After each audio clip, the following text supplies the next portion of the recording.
Hello everybody, happy hump day. Today I'm going to do another Anchor beer. Definitely the last time I'll be doing this. It's their spring release. I'm going to do their Anchor Bock beer. So this got a little bit of age on it. Been out a while, but they still had a few left in our store, and I figured I'd better do it because this year is the last year they're releasing it. So on their website it said they're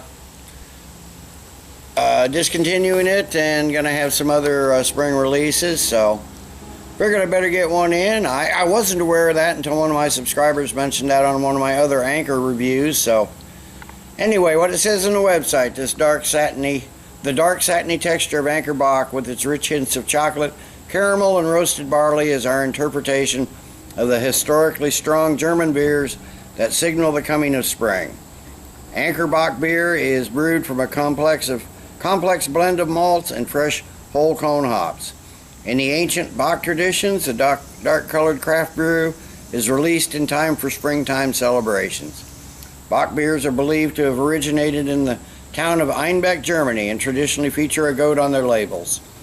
The term Bock occurs in several Germanic languages and roughly translates to billy goat, but there are some unlikely alternatives. Followers of the zodiac have described it as a beer for Capricorn, the time when, as the days grow longer, brewers brew their Bock beers in anticipation of the coming of spring. Over time, Bock has come to define a beer darker and stronger than a brewery's regular brew, one with, you might say, the kick of a coat behind it. 5.5% ABV. I haven't had this in years, and I imagine this is probably the last one I'll ever have, since they're no longer going to brew it. But let's see what we got. Little bit of foam right up to the top, a little bit of a hiss.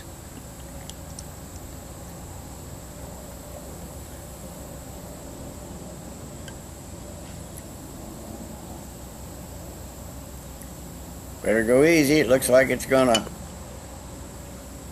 make a pretty big head on it. A little bit left in the glass, but as I was pouring, it kind of looked like a ruby brown, but in the glass, at least up here at the top part, it's black. Got a finger, maybe a finger and a half of a creamy looking tan colored head. You can see just a little bit of maybe amber and brown in the bottom here where the glass is thinner, but up here at the top it's black. You can't see anything through it, so let's get a nose on it. Okay, I'm getting those roasted malts, the caramel, the spices. Oh, this is a lager, by the way, not an ale. Maybe it's sweet and malty, that's for sure. Maybe, like I said, caramel. Maybe a little butterscotch. Touches of light fruit, like darker fruits, like plums, and maybe a bit of cherry. Surprisingly, for the age on this, I'm still getting some nice grassy hops and a nice kind of an earthy flavor to round things out. Maybe a little bit of chocolate to go along with that caramel, and a tiny bit of vanilla and toffee. Nice smelling Bock, and it doesn't seem to have lost much even with the age on it. So let's get a taste.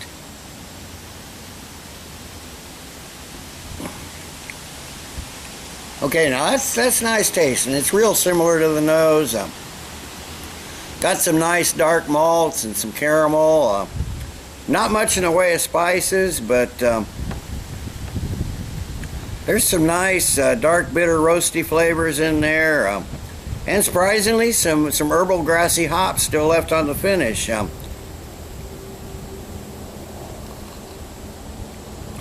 little bit of that butterscotch, but not a lot. Some light notes of a real dark chocolate in there too. Really nice tasting Bock.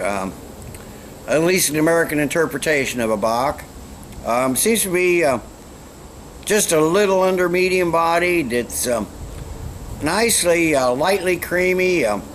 Got a light carbonation. You can see a bit of carbonation coming up there in the bottom of the glass, but not a ton.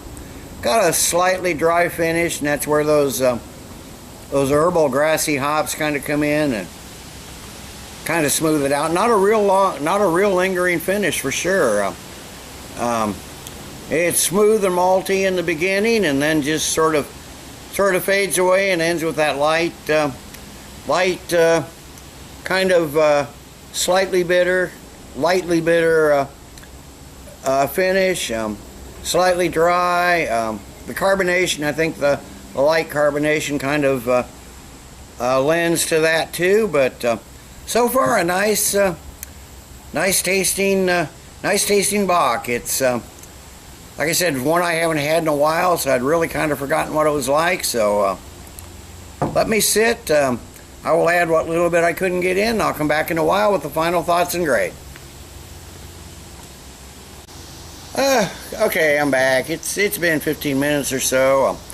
It's like in the 80s here, so it's kind of warmed up a little more. And I noticed as it's warmed up, not so much on the aroma, but on the taste, I'm getting a little molasses now, and some darker, slightly bitter, roasty flavors that kind of offset that sweetness. I'm getting those primarily towards the middle of the palate,